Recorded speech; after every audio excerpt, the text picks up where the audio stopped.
नमस्कार विद्यार्थी मित्रांनो, स्वागत आहे आपलं पुन्हा एकदा MPSC लायब्ररी या आपल्या यूट्यूब चॅनलमध्ये. आज आहे 24 ऑक्टोबर 2025. आज देखील आपण अतिशय महत्त्वपूर्ण अशा चालू घडामोडी पाहणार आहोत. सर्वप्रथम पाहणार आहोत भारताची पहिली DNA आधारित हत्ती जनगणना कुठे झालेली आहे आणि त्यानुसार सर्वाधिक हत्तींची संख्या ही कोणत्या राज्यात आहे. हेनले पासपोर्ट इंडेक्सनुसार शक्तिशाली पासपोर्ट कोणता आहे. इन ROKN रॉक हा सराव कोणत्या देशांदरम्यान झालेला आहे. हास्यसम्राट असरानी यांचे नुकतेच दुःखद निधन झालेले आहे, त्यांच्याबद्दल देखील आपण थोडक्यात माहिती पाहणार आहोत. आणि फिक्की या संघटनेच्या अध्यक्षपदी कोणाची निवड झालेली आहे हे देखील आपण आज पाहणार आहोत. त्यामुळे या संपूर्ण महत्त्वपूर्ण अशा चालू घडामोडी सविस्तरपणे जाणून घेण्यासाठी व्हिडिओ शेवटपर्यंत जरूर पहा. सुरू करूयात कालच्या एका प्रश्नाने. काल व्हिडिओच्या शेवटी मी तुम्हाला एक प्रश्न विचारलेला होता, ड्युरंड लाईन ही कोणी आखलेली आहे. तर याचं योग्य उत्तर आहे पर्याय क्रमांक 1 सर मॉर्टिमर ड्युरंड आणि अब्दुल रहमान खान. विद्यार्थी मित्रांनो, नुकतेच पाकिस्तान आणि अफगाणिस्तानमध्ये स्मॉल स्केल वॉर सुरू आहे, त्यामुळेच ड्युरंड लाईन ही सध्या खूप चर्चेमध्ये आहे. आपल्याला या ड्युरंड लाईनबद्दल माहिती असणं खूप खूप आवश्यक आहे आणि आपण कालच्या व्हिडिओमध्ये ऑलरेडी याबद्दल चर्चा केलेली आहे. तुम्ही हवं असेल तर कालचा व्हिडिओ पुन्हा एकदा रिवाइंड करून पाहू शकता. आता आपण आजच्या दिनविशेषला सुरुवात करूया. 25 ऑक्टोबर 1975 या दिवशी बंधक कामगार प्रथा ही समाप्त करण्यात आली. म्हणजेच the bonded labour system act abolition act हा आजच्या दिवशी लागू झालेला होता. 25 ऑक्टोबर 1975. बंधक कामगार व्यवस्था रद्दबातल अधिनियम 1976 द्वारे वेठबिगारी कायद्याने हा दंडनीय गुन्हा देखील बनवण्यात आला. या कायद्याच्या अंमलबजावणीनंतर कोणताही व्यक्ती दुसऱ्याला बंधक कामगार म्हणून कामास लावू शकत नाही. सर्व बंधक कामगार त्यांच्या कर्जातून आणि कोणत्याही बंधनातून मुक्त झालेले आहेत. बंधक कामगार प्रथेचा वापर करणे हा आता कायद्याने गुन्हा मानला देखील जात आहे. त्यामुळे लक्षात ठेवा, आपल्याला तारीख विचारली जाईल की बंधक कामगार प्रथा समाप्ती ही कोणत्या दिवशीपासून सुरुवात करण्यात आली आणि ॲक्टचं वर्ष होतं 1976, परंतु तो लागू झाला आहे 25 ऑक्टोबर 1975 या दिवसापासून. तर आता आपण आपल्या चालू घडामोडींना प्रश्नोत्तराच्या स्वरूपामध्ये पाहण्यास सुरुवात करूया. प्रश्न क्रमांक 1, भारताची पहिली DNA आधारित हत्ती जनगणना सर्वेक्षणाचे संचालन कोणत्या संस्थेने केले आहे. तर यासाठीचे पर्याय आहेत पर्याय क्रमांक 1 WWF इंडिया, पर्याय क्रमांक 2 wild life institute of India Dehradun, पर्याय क्रमांक 3 मिनिस्ट्री ऑफ एन्व्हायरमेंट आणि पर्याय क्रमांक 4 झुलॉजिकल सर्वे ऑफ इंडिया. तर या प्रश्नाचं योग्य उत्तर आहे पर्याय क्रमांक 2 wild life institute of India WII Dehradun. तर विद्यार्थी मित्रांनो, नुकतीच भारताची पहिली DNA आधारित हत्ती जनगणना पार पडलेली आहे आणि हा अहवाल जो आहे हा 15 ऑक्टोबर 2025 या दिवशी प्रसिद्ध करण्यात आला. या अहवालाचे नाव आहे status of elephants in India DNA based synchronous all India population estimates of elephants, म्हणजे SAIEE 2021 ते 2025. विद्यार्थी मित्रांनो, आपल्याला परीक्षेमध्ये डायरेक्ट शॉर्ट फॉर्म देखील विचारला जाऊ शकतो की SAIEE हे काय आहे. तर त्यामुळे आपल्याला लक्षात आलं पाहिजे की ही भारताची पहिली DNA आधारित हत्ती जनगणना आहे. या हत्ती जनगणनेची संचालक संस्था आहे wild life institute of India Dehradun. सध्या भारतामध्ये या अहवालानुसार 22,446 हत्ती आहेत आणि या सर्व हत्तींचे DNA मार्क रिकॅप्चर मेथडनुसार करण्यात आलेले आहे. वाघांच्या जनगणनेसाठी वापरल्या जाणाऱ्या पद्धतीप्रमाणे ही जनगणना केली गेलेली आहे आणि विशेष बाब म्हणजे पहिल्यांदाच DNA आधारित ही जनगणना केलेली आहे. सर्वेक्षणामध्ये हत्तींची लोकसंख्या 4 प्रदेशांमध्ये विभागली गेलेली आहे.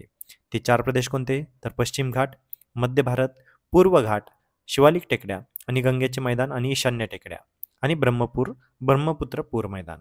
तर अशा पद्धतीचे हे काही प्रदेश आहेत, यामध्ये हे विभागले गेलेले आहेत. आता हे जे हत्तींचे वितरण आहे यामध्ये कोणत्या प्रदेशामध्ये किती संख्या आहे हे देखील आपण पाहूया.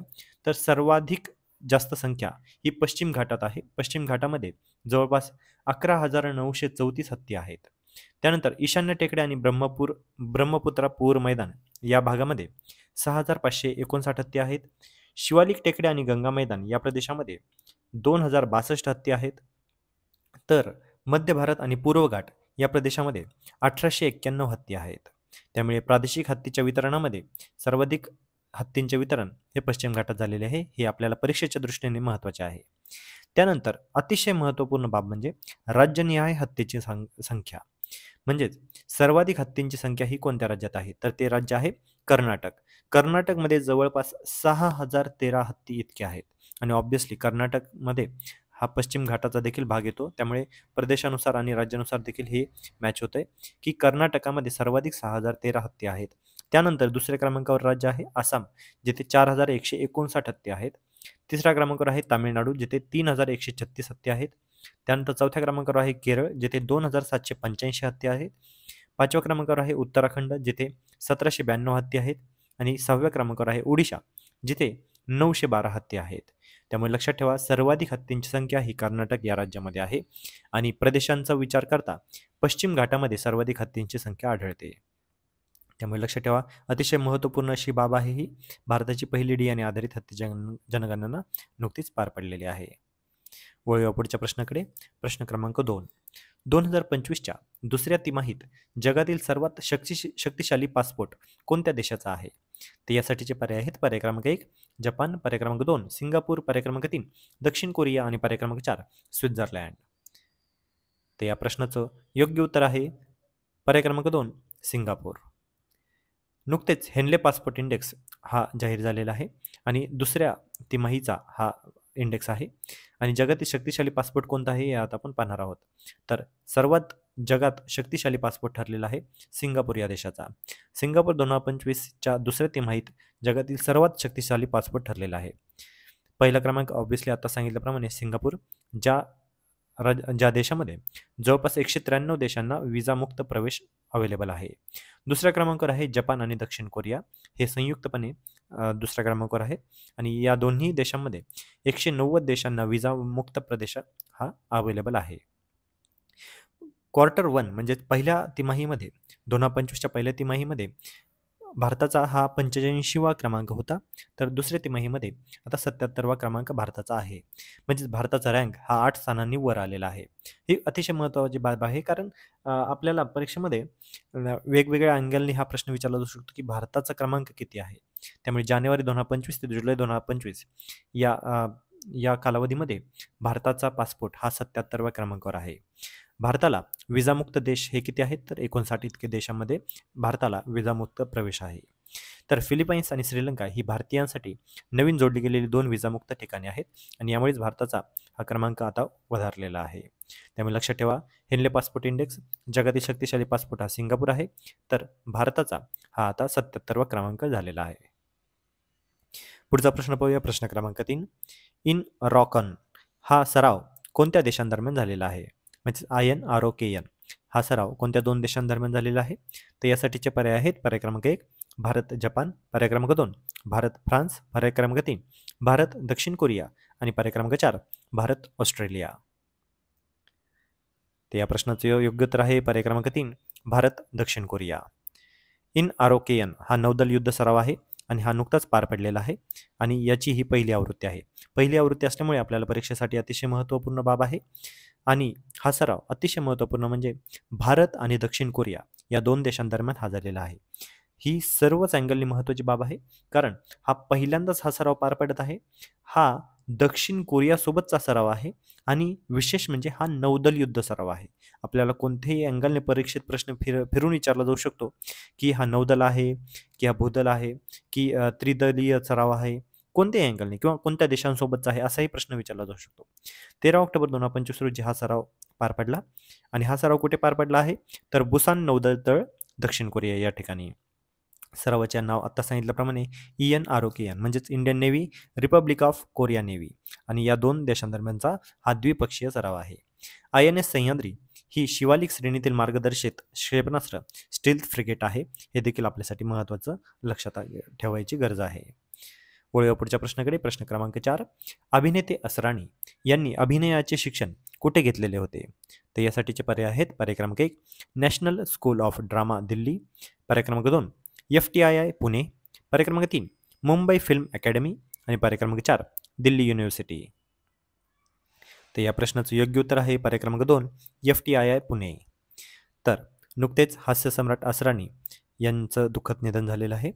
हम अंग्रेजों के जमाने के जेलर है या महत्त्वपूर्ण अशा म्हणजे अतिशय फेमस अशा झालेल्या डायलॉगचे हे प्रणेते होते. हास्यसम्राट असरानी आता यांना आपल्या MPC लायब्ररी तर्फे देखील भावपूर्ण श्रद्धांजली. त्यांचे पूर्ण नाव होते गोवर्धन असरानी, ज्यांचा जन्म 1941 साली झाला होता, तर आता निधन आता 2025 मध्ये झालेले आहे. हिंदी चित्रपटसृष्टीतील प्रेक्षकांना हसवणारा आणि भावनांनी भारावून टाकणारा आवाज म्हणजेच गोवर्धन असरानी आता कायमचा शांत झालेला आहे. त्यांचे 20 ऑक्टोबर 2000 रोजी मुंबईमध्ये 84व्या वर्षी निधन झालेले आहे. त्यांच्या अभिनय प्रवासाची थोडक्यात कहाणी आपण जाणून घेऊया.